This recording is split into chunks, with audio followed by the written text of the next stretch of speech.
Amados irmãos, um bom dia, graça e paz do nosso Senhor Jesus Cristo. Mais uma vez estamos aqui no nosso estudo da EBD, o único e verdadeiro Deus. Graças a Deus estou aqui de volta depois que eu tive a Covid, mas Deus teve misericórdia de mim, me restaurou minha saúde. Graças ao Senhor Jesus, estamos aqui de retorno, irmãos, para uma nova lição hoje, a lição 13, Deus é legislador e juiz. Então que o Senhor Jesus fale ao nosso coração nesta manhã, como sempre tem falado. Vamos orar. Nosso Deus, nosso Pai, graças te damos por esse dia, graças te damos pela tua graça, pela tua bondade, pela tua misericórdia, Senhor. Graças te damos pela tua fidelidade. Toma a direção de tudo que será explanado aqui, Senhor. Toma a direção desta aula. Fala ao nosso coração, como somente o Senhor tem falado. E nos abençoa, Pai Santo. No nome e pelo amor de Jesus. Amém. O Senhor é o nosso juiz, o Senhor é o nosso legislador.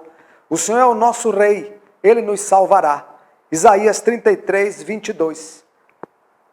Tendo considerado a Deus como Senhor, consideramos agora seu lugar sobre a criação, como legislador e juiz. As Escrituras nos ensinam que Deus é um soberano santo, justo, amoroso, que se preocupa com o bem-estar da sua criação. E Ele governa bem sua criação e administra a justiça, recompensando o bem que é feito e punindo o mal. Segundo as Escrituras, Deus revelou sua vontade a todos os homens e os julgará de acordo com o padrão que tem sido revelado a eles. Todas as criaturas podem ter a certeza de que Deus vai julgá-los de acordo com os mais rígidos padrões da justiça e equidade. Então, amados irmãos, Deus é o Senhor soberano. Ele é o justo e verdadeiro juiz. Ele irá julgar a sua criação mediante o crivo da sua palavra. Ele governa a sua criação. Ele administra a sua criação com justiça e recompensando o bem pelo que é feito e punindo o mal. Então, o próprio texto nos mostra que Deus tem um controle de tudo em suas mãos. Deus é soberano, Ele é santo, é justo, é amoroso, e Ele deseja o melhor para a sua criação. Além disso, as Escrituras mostram que Deus revela a sua vontade ao homem, e julgará este homem de acordo com o padrão da sua palavra. Todos serão julgados, mediante a justiça e a equidade de Deus.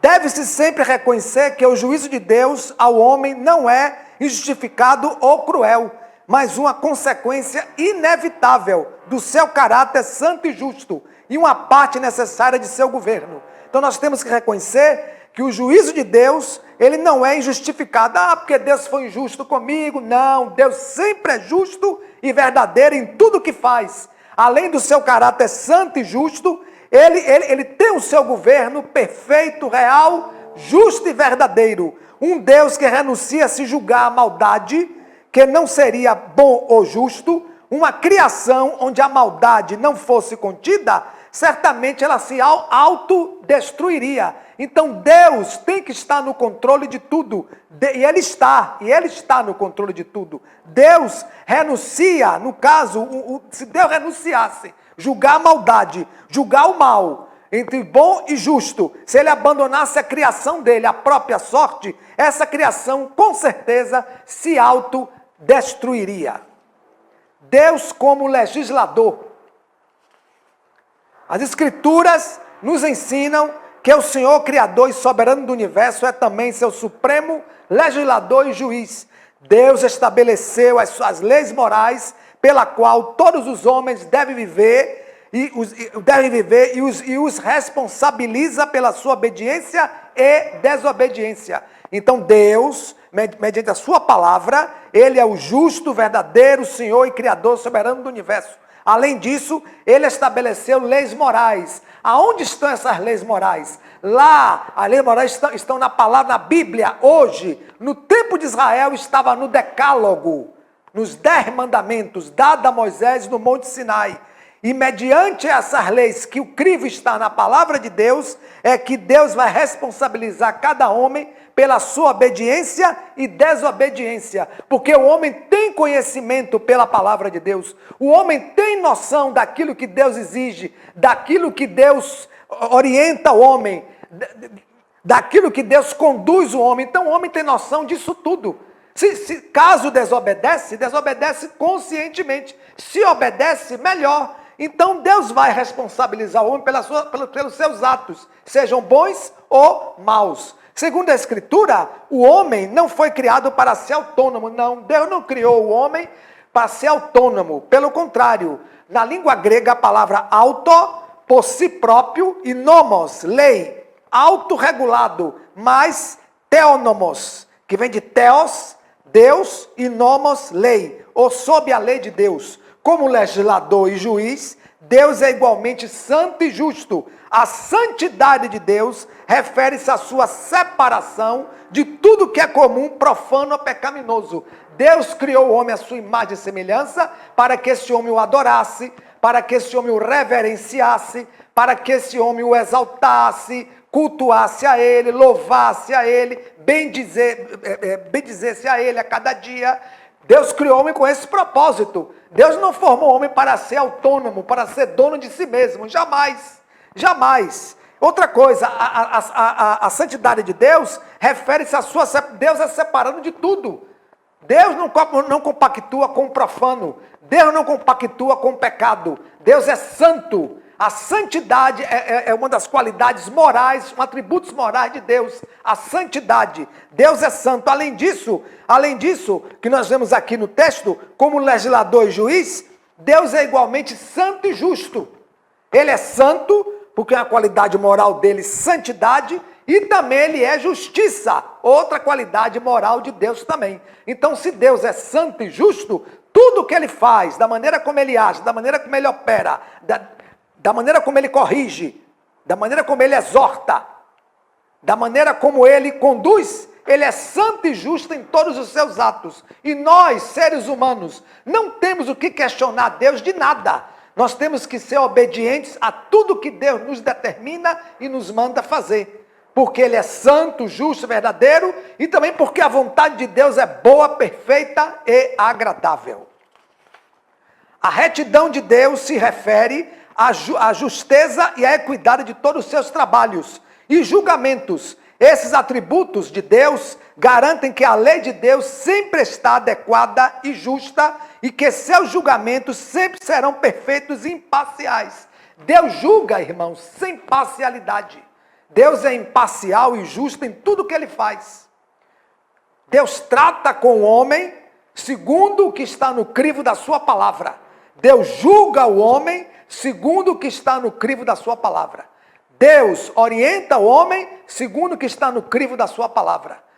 Deus exorta o homem segundo o que está no crivo da sua palavra. Então, tudo que Deus faz, ele é certo. Tudo que Deus faz é certo, é correto, é o perfeito. Ah, não, Deus julgou, Deus tratou fulano assim.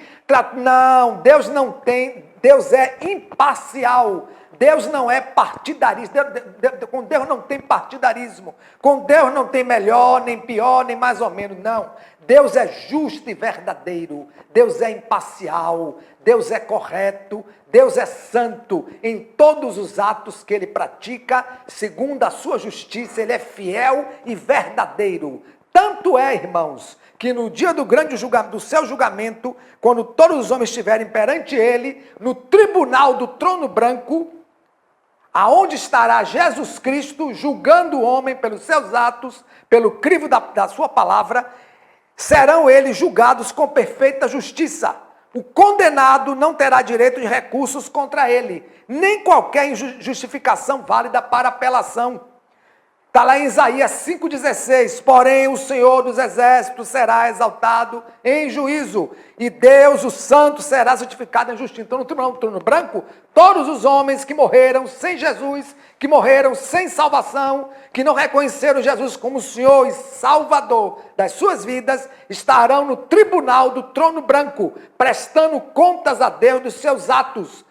Os livros irão se abrir e ali está registrado todos os atos dos homens. O que fez de bem, o que fez de mal. Todos estarão ali sendo julgados. Julgados por quê? Por quem? Pelo justo e verdadeiro juiz, que é Deus. Ali o homem não terá apelação. Ali o homem não terá habeas corpus, como tem aqui do mundo da terra. Ali o homem diz, não, eu vou apelar. Não, ali não tem mais apelação. Ali é o julgamento final.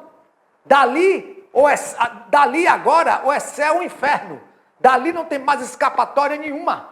Então, o momento de nos corrigirmos, o momento de andarmos na presença de Deus, o momento de andarmos nos caminhos do Senhor é agora, é aqui e agora. Porque quando partirmos desse mundo, iremos prestar conta a Deus naquele dia. Então, tudo que semearmos aqui neste mundo, temos que semear o bem, o amor, a comunhão, a santidade, o perdão, temos que semear a paz, temos que semear a justiça de Deus, tudo isso nós temos que semear aqui neste mundo, que quando partirmos daqui, acabou. Ao homem está dado uma só vez morrer, logo depois disso vem o juízo. Esse é o texto que está lá em Hebreus 9, 27. Então nós temos que ter essa consciência, irmãos, que no grande do julgamento todos estarão prestando contas a Deus naquele dia. Então o momento do conserto, o momento de se ajustar com Deus, o momento de arrumar a casa, o momento de estar preparado para se encontrar com Deus é aqui e agora. Quando o homem fecha os olhos e morre, acabou. Dali não tem mais escapatória, não tem reencarnação, não tem nada disso, voltar de novo, isso é tudo filosofia meramente humana. Não tem base bíblica nenhuma.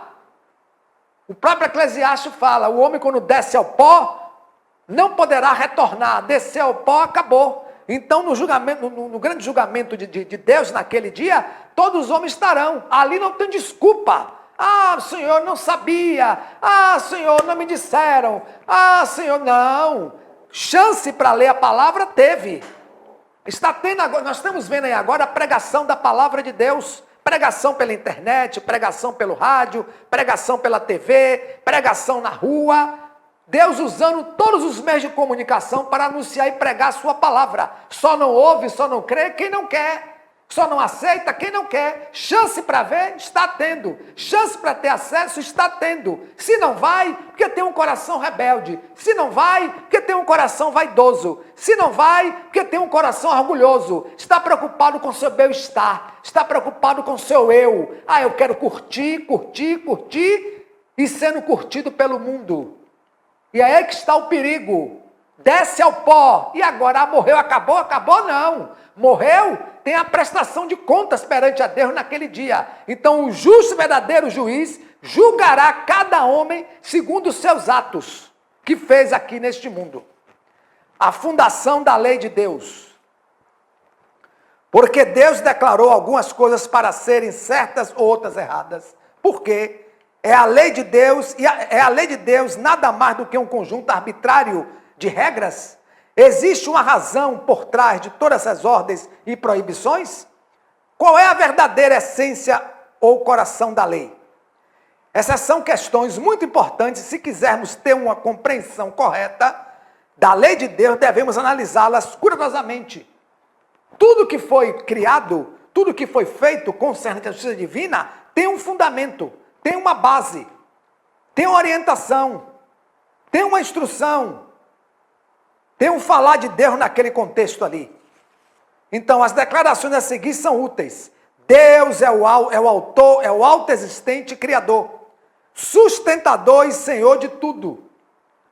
É justo que Deus governa, é justo que Deus governa e julga tudo que ele fez e sustenta. É certo que ele estabeleça suas leis e mantenha suas criaturas responsáveis por elas. Então Deus é o autoexistente criador. Deus não existe, Deus é. Ninguém criou Deus. Ele é autoexistente, sustentador e senhor do universo e de tudo. O universo quem criou foi ele, quem formou foi ele. Planeta, céu, lua, estrela, via láctea, tudo quem criou foi ele. É justo que Deus governa e julga tudo o que ele fez e sustenta. Tudo Deus sustenta. O homem pensa que Deus perdeu o controle do mundo. O homem pensa, Deus abandonou para o mundo a própria sorte. Deus não está vendo esse vírus. Deus está vendo tudo, irmãos. Deus sempre teve e terá o controle de tudo em suas mãos. Nada, absolutamente nada, saiu do controle de Deus. É certo que ele estabelece suas leis e mantém suas criaturas responsáveis por ela. Então a responsabilidade do cristão propagar, perpetuar a palavra de Deus àqueles que não conhecem essa palavra. É nossa responsabilidade, é nossa obrigação, como disse o apóstolo Paulo, ai de mim se eu não pregar o evangelho, como o próprio Jesus, ide pregar o evangelho, ide pregai, batizando, ensinando, em nome do Pai, do Filho e do Espírito Santo, e eu estarei convosco todos os dias até a consumação dos séculos. Então a obrigação nossa é perpetuar esta palavra, é anunciar esta palavra. Nós somos responsáveis pela criação de Deus. Deus é a única base para a moralidade. Por que algumas coisas são boas e outras más? Qual é a base para determinar se algo é certo ou errado? Qual é a base? A Bíblia. A Bíblia ensina que Deus é bom. Deus é bom não, Deus é boníssimo. Bom somos nós, irmãos. Deus é boníssimo no superlativo. Deus é boníssimo. Deus é santíssimo. Deus é justíssimo. Nós é que somos justos, somos bons, mas Deus é tudo isto. Aquilo que é como Deus e está de acordo com o seu caráter é bom. E o que contradiz ou opõe o seu caráter é mal. Então, fora de Deus, não pode haver nenhuma lei, nenhum certo ou errado, nenhum bom ou mal. Porque o crivo da justiça divina está no contexto do caráter de Deus. O caráter de Deus é bom. O caráter de Deus é justo. O caráter de Deus é santo. O caráter de Deus é perfeito. O caráter de Deus é unidade. Então, fora desse contexto todo, não pode haver nenhuma lei, nenhum certo ou errado, nem bom nem mal. Fora disso aí, porque se houver, é puramente uma ação satânica diabólica e não provém de Deus. Tudo que provém de Deus, o caráter de Deus é bom, é santo, justo, real e verdadeiro. Fora desse contexto, é de procedência maligna.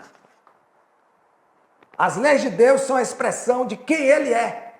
As leis de Deus não são regras arbitrárias, que Ele tem caprichosamente escolheu, mas um reflexo de seu caráter, santo, justo, benevolente. Então Deus tem longevidade, benignidade, benevolência, santidade, justiça, bondade, tudo isso faz parte do caráter de Deus. Então as leis de Deus não são regras assim criadas aleatórias, não. Deus criou essas regras com base no seu caráter. Leis santas, justas, benevolentes, misericordiosas e de longevidade e tudo mais. A lei é um conjunto de princípios eternos e universais, que é independente de Deus e a quem Deus está sujeito. É Deus quem estabeleceu a lei e a lei que foi estabelecida é a expressão da sua própria natureza. Lá no Monte Sinai, quando Israel saiu do Egito, Israel vivia debandando, vivia rebelde, vivia longe de Deus, não tinha uma lei, não tinha uma condução moral para o povo de Israel. Deus então chama Moisés e entrega a ele 10 mandamentos. 5 primeiros mandamentos, a relação do homem com Deus. Os 5 últimos, a relação do homem com o seu próximo. Então, uma lei com 2 visões, a visão espiritual e a visão social. Para Israel aprender a adorar a Deus, exaltar a Deus, engrandecer a Deus, louvar a Deus, obedecer a Deus, temer a Deus, respeitar a Deus, honrar a Deus, e Israel aprender a ter amor, perdão, compaixão, misericórdia, benevolência, ser justo com o seu próximo. Assim é o decálogo. A essência da lei de Deus é amar a Deus supremamente, amar ao próximo como a nós mesmos. Esse é o pináculo da lei mosaica. É os 2 pináculos. Amar a Deus sobre todas as coisas e amar o próximo como a ti mesmo. Mandamento esse que Jesus recitou para o povo de Jerusalém e para os seus discípulos. Ouve, ó Israel, o Senhor nosso Deus é um. Amarás o Senhor teu Deus de todo o entendimento, de toda a tua alma, de todo o teu entendimento, todo o teu entendimento. E amarás o próximo como a ti mesmo. Isso é claramente ensinado por Jesus, ao qual é o fim último e que toda a lei divina é dirigida, bem como a essência de cada comando que Deus já deu. Marcos 12, 29 diz o quê? O mais importante é este: ouve, ó Israel, o Senhor nosso Deus, o Senhor é o único Senhor. Ame o Senhor, o seu Deus, de todo o seu coração, de toda a sua alma, de todo o seu entendimento e de todas as suas forças. O segundo é este: ame o seu próximo como a si mesmo. Não existe mandamento maior do que estes. Então, o conhecimento que devemos amar a Deus supremamente, acima de tudo, e ao nosso próximo, como a nós mesmos, é escrito no coração de cada homem e mulher também. E todas as suas implicações, o que esse amor envolve, são definidas de forma clara e específica nas Escrituras. Por exemplo, não adorar ídolo, não roubar, não matar, etc. Então, nós temos o conhecimento da palavra de Deus, irmãos, que nós temos que amar a Deus sobre todas as coisas, acima do nosso entendimento, da nossa compreensão. Temos que amá-lo, respeitá-lo, reverenciá-lo, honrá-lo, bendizê-lo, cultuá-lo, temer a Ele, amar a Ele e amar também o nosso próximo como a nós mesmos. Aquele que não sabe se amar, não pode amar ninguém. Aquele que não sabe se aceitar como é, não pode aceitar ninguém. Aquele que não sabe se auto-perdoar, não pode perdoar ninguém. Aquele que não sabe ter comunhão com o seu próximo, o amor de Deus não está nele. Então nós temos que entender isso. Nós temos que amar o nosso próximo como a nós mesmos. Se nós nos amamos, amamos o nosso irmão. Se nós nos respeitamos, respeitamos o nosso irmão. Se nós nos honramos, honramos o nosso irmão. Se nós nos perdoamos, perdoamos o nosso irmão. Se nós somos justos nas nossas ações, nós vamos ser justos também nas nossas ações com o nosso irmão. Mas é amor. Amar a Deus e amar ao próximo como a si mesmo. Aquele que é egoísta, aquele que é mesquinho, aquele que é usurário, aquele que é maledicente, aquele que é partidarista, aquele que é hipócrita, aquele que é mentiroso, ele não ama a Deus, nem ama a si próprio, nem pode amar o seu irmão. Então temos que ter muito cuidado. Nós temos que fazer, como Paulo falou, examine o Senhor a si mesmo. Nós temos que nos examinar todos os dias para ver como está a nossa vida com Deus e com o nosso próximo. Porque Deus, que é o justo juiz, está no céu nos observando. A lei revelada nas Escrituras. A lei de Deus é conhecida pelos homens através das Escrituras. Nas páginas da Bíblia, aprendemos que os homens devem amar a Deus supremamente e amar os seus semelhantes como eles mesmos. É através da Bíblia que todas as implicações que esse amor envolve são definidos nos termos claros e específicos. Nós amamos a Deus por não adorar ídolo, não roubar, não matar. Essa revelação escrita na lei se desdobra com clareza cada vez mais através da Bíblia. A partir do livro de Gênesis, é atingido o seu auge no Novo Testamento. Nós temos lá o Decálogo, Êxodo 20, de 1 a 17, está lá o texto. E Deus falou outras palavras a Moisés, ao povo de Israel, eu sou o Senhor teu Deus, que tirou da terra do Egito, da terra da escravidão. Não terás Deus além de mim. Não farás para ti uma imagem de escultura. Não te prostrarás diante delas. Não tomarás em vão o nome do Senhor. Lembra-te do dia de sábado, trabalharás 7 dias, o sétimo dia descansará. Honra teu pai e tua mãe. Não matarás, não adulterarás, não furtarás, não darás falso testemunho contra o teu próximo. Não cobiçarás a casa do teu próximo. Não cobiçarás a mulher do teu próximo. Nem seu servo, nem sua serva, nem os boi, nem o jumento, nem coisa alguma que lhe pertença. Está aqui o decálogo. A lei que Deus deu a Moisés no Monte Sinai, na condução do povo de Israel para a terra de Canaã, e essa lei foi passada para o povo de Israel. Aqui está o código moral de Deus. A partir dessa lei do decálogo, Israel, se pecasse, pecaria conscientemente, sabendo que existia um código de ética moral, que agora estaria ali apontando, estaria ali mostrando o erro e a falha de cada um. Agora o israelita tinha que pensar 10 vezes. Ele teria que estar coadunando com esta lei. Ele teria que estar somando com essa lei. Ele teria que estar submisso às ordenanças de Deus que estavam nessa lei. Então não tinha motivo para pecar aleatoriamente. Não tem nada que me proíba, posso.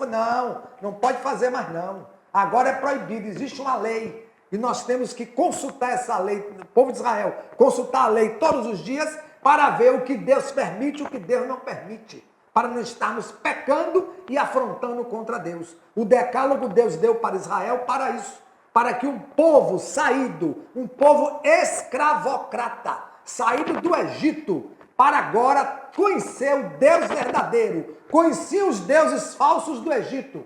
Agora estão conhecendo o Deus verdadeiro, por meio do decálogo, do livro da lei, do qual Deus deu a Moisés. De Gênesis ao Apocalipse, a vontade de Deus é simultaneamente revelada e claramente ilustrada. Por isso o apóstolo Paulo escreve em 2 Timóteo 3, 16 e 17, que toda a escritura é divinamente inspirada e proveitosa para ensinar, para redarguir, para corrigir, para instruir em justiça. A escritura, que escritura? A Bíblia, a palavra de Deus, ela é divinamente inspirada. Os homens que escreveram ali, 40 homens escreveram, porém, todos inspirados pela palavra de Deus. Houve inspiração divina ali, do Espírito de Deus, em que foi registrado textos segundo o coração de Deus. E ali a escritura, Paulo nos mostra, ela é divinamente inspirada, ela é proveitosa para ensinar quem lê a Bíblia, quem se debruça sobre a Bíblia, quem examina a Bíblia, quem estuda a Bíblia, quem medita na Bíblia, ela é proveitosa para ensinar, para redarguir, para corrigir, para instruir em justiça.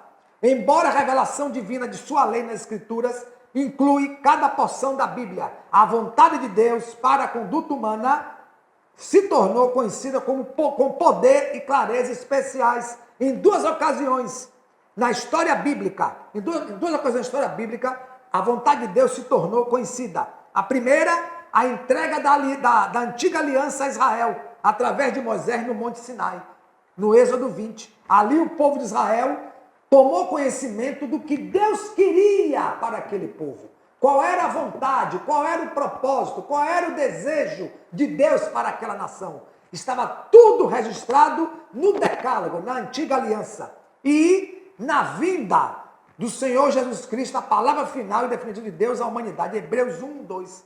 Conforme o livro de Hebreus fala que nos últimos dias, que Deus falou por meio de seu Filho, Jesus Cristo.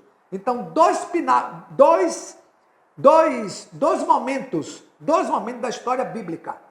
A entrega da lei, da antiga aliança para o povo de Israel, dada por Deus a Moisés para apresentar o povo, e a vinda de Jesus Cristo, quando se manifestou a nação de Israel, o povo de Israel, anunciando: arrependei-vos, porque é chegado entre vós o reino dos céus. Então, em Hebreus 1 e 2 fala o texto: há muito tempo Deus falou, muitas vezes de várias maneiras, aos nossos antepassados, por meio dos profetas, mas nesses últimos dias falou-nos por meio do Filho, a quem constituiu o herdeiro de todas as coisas e por meio de quem fez o universo. Então são os dois motivos principais, as duas ocasiões bíblicas, da qual nos mostra a vontade de Deus para a conduta do homem. Primeira, a entrega da antiga aliança a Israel, através de Moisés no Monte Sinai. E a segunda, a vinda do Filho de Deus ao mundo para anunciar as boas novas de salvação. A lei revelada no coração. Nós aprendemos que Deus é o grande legislador, que julgará cada um segundo a sua lei. Mas essa verdade traz à mente uma questão muito importante e preocupante. Vamos analisar aqui. Como Deus pode julgar cada um segundo a sua lei, quando uma grande multidão da humanidade nunca teve o privilégio de conhecer as Escrituras, em que a lei está contida? Como é que Deus pode julgar a humanidade? Quando tem uma grande maioria de pessoas que nunca tiveram acesso à Bíblia, nunca tiveram conhecimento da palavra de Deus, nunca tiveram conhecimento do Novo Testamento, Antigo Testamento, nunca tiveram conhecimento da pregação do Evangelho, como eles serão julgados? Então, de acordo com a Escritura, Deus revelou seu imutável padrão moral para a humanidade de duas maneiras. Primeiro, ele revelou sua vontade em grande detalhe para alguns homens através dos mandamentos escritos na Escritura. Segundo, ele revelou sua vontade a todos os homens de uma maneira geral, através da lei que ele escreveu nos seus corações. Então, primeiro, Deus revela ao coração dos homens os seus mandamentos. A alguns homens Deus fez isso. Os profetas, sacerdotes, juízes, reis, apóstolos. né? Homens que tiveram essa revelação da Escritura, da palavra de Deus. E o outro, ele revelou a sua vontade a todos os homens. Por meio de quem? De Jesus Cristo. Arrependendo que chegar até vós o reino dos céus. Buscai primeiro o reino de Deus e a sua justiça, e todas as coisas vos serão acrescentadas. O próprio Jesus anunciou tudo isso à nação de Israel e aos homens. Cada homem será julgado de acordo com a luz que ele recebeu. Como a Escritura declara em Lucas 12, 47 a 48, na parábola. E o servo que soube a vontade do seu senhor e não se aprontou, nem fez conforme a sua vontade, será castigado com muitos açoites. Mas o que não a soube e fez coisa digna de açoites, com poucos açoites será castigado. E a qualquer que muito for dado, muito se lhe pedirá. E ao que muito se lhe confiou, muito mais se lhe pedirá. O contexto da parábola que Jesus está falando aqui é o homem sendo julgado pelas suas atitudes. Então, aquele servo que sabia a vontade do seu Senhor, sabia o compromisso do seu Senhor, sabia o desejo do seu Senhor, sabia o anseio do seu Senhor e não se aprontou e fez segundo o seu querer, segundo o seu eu, esse vai ser castigado com açoites. Mas aquele servo que ainda não soube qual era a vontade do seu Senhor, porém, agiu de maneira digna, foi pouco açoitado. Esse foi pouco castigado. Ele não soube o que o seu Senhor queria, mas procurou praticar ações dignas, procurou praticar ações para o bem, procurou praticar ações para agradar o seu Senhor, procurou praticar ações que reverenciasse, que honrasse, que respeitasse, que obedecesse o seu Senhor, como o próprio Jesus falou, porque há muito que é dado, se lhe pedirá, e o que muitos lhe confiou, muito mais se lhe pedirá. Então, tudo que Deus nos concede, tudo que Deus nos dá, irmão, será cobrado dele. Certo? Então, nós temos que ter muito cuidado na nossa prática cristã, temos que ter muito cuidado nas nossas ações cristãs, temos que ter muito cuidado no que falamos, no que dizemos, nas atitudes, para com Deus, para com o próximo, naquilo que falamos para Deus e para com o próximo, porque tudo isso será contado diante de Deus. Deus como juiz e observador onisciente. Deve ser reconhecido que o juízo de Deus ao homem não é injustificado ou cruel, mas uma consequência inevitável de seu caráter santo e justo e uma parte necessária de seu governo. Um Deus que renunciasse a julgar a maldade do mundo, não seria bom, não sendo bom nem justo, levaria a sua criação à autodestruição. Então, nas lições anteriores, aprendemos que Deus é santo e justo e que esses atributos se apresentam como uma garantia eterna e imutável, que seus julgamentos serão sempre em conformidade com as mais rigorosas regras de equidade e justiça. Então, Deus julgará este homem segundo o seu caráter santo, justo, real, verdadeiro. É assim que Deus julgará a humanidade. Mas se queremos entender de forma correta a natureza do juízo de Deus, então, enquanto consideramos o ensino das Escrituras, é essencial que tenhamos em mente um atributo divino que já estudamos, a onisciência de Deus. Um atributo natural de Deus, onisciência de Deus. A palavra onisciência vem da palavra latina omnisciens, que quer dizer omnis, tudo, e ciens, de série, saber. Denota o quê? O atributo de possuir todo o conhecimento. A onisciência de Deus não só prova que ele é digno de julgar a sua criação, mas também garante que os seus juízos serão sempre perfeitos. Deus sempre julgará de acordo com o seu conhecimento perfeito de todos os fatos. Então Deus é onisciente, Deus conhece tudo. Deus conhece o coração do homem, Deus conhece a intenção do homem, Deus conhece o caráter do homem, Deus conhece os pensamentos do homem, Deus conhece a intenção do homem, tudo isso Deus conhece, irmãos. E por ele ser onisciente, ele é justo no seu julgar com cada homem. Então nenhum homem pode se desculpar com Deus. Ah, Senhor, eu fiz aquilo porque não queria fazer. Não queria fazer, não. Você fez o que queria fazer. Porque o seu coração pendeu para o mal. Sua prática foi uma prática anticristã. Sua ação foi uma ação totalmente contrária à vontade de Deus, totalmente contrária ao desejar de Deus. Então a gente percebe, segundo o estudo, que Deus sempre julgará todas as pessoas, ele julgará com conhecimento perfeito, porque ele é santo e justo no seu julgar. O divino juiz, onisciente, como juiz de todos. As escrituras nos ensinam que Deus é um soberano santo, justo e amoroso, que se preocupa com o bem-estar da sua criação. Sim, Deus se preocupa com cada um de nós. Deus não está longe, lá no céu, o Senhor me abandonou, o Senhor me deixou à própria sorte, eu oro, o Senhor não me ouve, eu clamo, o Senhor não me ouve, eu oro para resolver esse problema, Deus não resolve, eu oro para Deus me curar dessa enfermidade, Deus não me cura. Não, nada disso. Deus é soberano, santo, justo e amoroso. E ele se preocupa com o bem-estar da sua criação. Tal soberano deve governar sua criação e administrar a justiça, recompensando o bem que é feito e punindo o mal.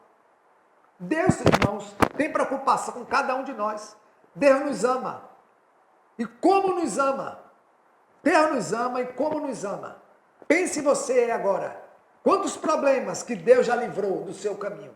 Quantas lutas que Deus já lhe deu vitória? Quantas promessas que Deus lhe prometeu e cumpriu? Quantos livramentos que você viu e que você não viu e Deus lhe livrou? Já viu? Quantas situações de morte que você não viu e Deus lhe livrou? Quantas? Quantas situações de enfermidade grave que você nem viu se formar no seu interior, Deus viu, sarou, curou e repreendeu. Então Deus é amoroso, Deus é justo e amoroso. Agora, ele recompensa o bem que é feito e o mal também que é feito, ele também trata também. Porque ele é justo e verdadeiro. Por causa da santidade, retidão e onisciência de Deus, as criaturas podem ter certeza de que Deus vai julgá-los de acordo com o mais rígido padrão de justiça e equidade. Deus vai julgar cada ser humano pelo padrão da palavra de Deus dele. Cada ser humano será julgado por esse padrão. Não tem outro meio, não tem outro padrão. Aqui nesse mundo, o condenado é julgado pelo Código de Processo Civil ou Código de Processo Penal. Diante da justiça divina, o homem é julgado pela palavra de Deus, que é a base verdadeira, real, santa e justa, que é a palavra de Deus. Novamente, deve-se sempre reconhecer que o juízo de Deus ao homem não é injustificado ou cruel, mas uma consequência inevitável de seu caráter santo, justo e uma parte necessária de seu governo. Então, irmãos, a gente percebe, então, um Deus, próprio Deus, que renunciasse a julgar a maldade, ele não seria bom nem justo. O próprio Deus que largasse a sua criação à própria sorte, ele não seria bom nem justo. Se ele fizesse isso, certamente a sua criação se autodestruiria. Então nós percebemos aqui nesta manhã, amados irmãos, que Deus é o santo, Deus é legislador e juiz. Porque o Senhor é o nosso juiz, o Senhor é o nosso legislador, o Senhor é o nosso rei e ele nos salvará. Então que nessa manhã, o Deus justo e verdadeiro se aproxime a cada dia mais de você.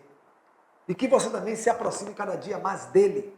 Que você reconheça nele como justo juiz e verdadeiro. Que você reconheça nele que ele é fiel e verdadeiro. Que você reconheça nele que os caminhos de Deus são verdadeiros e fiéis. Que você reconheça nele que tudo coopera para o bem daqueles que amam a Deus. Que você reconheça em Deus que nenhum dos planos de Deus podem ser frustrados. Que Deus nesta manhã nos abençoe. Vamos orar. Nosso Deus, nosso Pai, muito obrigado por esse dia, mais uma vez, obrigado por essa lição, obrigado por esse estudo, continua falando no nosso coração, continua nos conduzindo, nos protegendo, nos livrando de todo mal, Senhor. E que tu continue agindo em nossa vida, que tu continues operando em nossa vida e que nós possamos reconhecer cada dia que o Senhor é justo e fiel em todos os seus atos. Amém.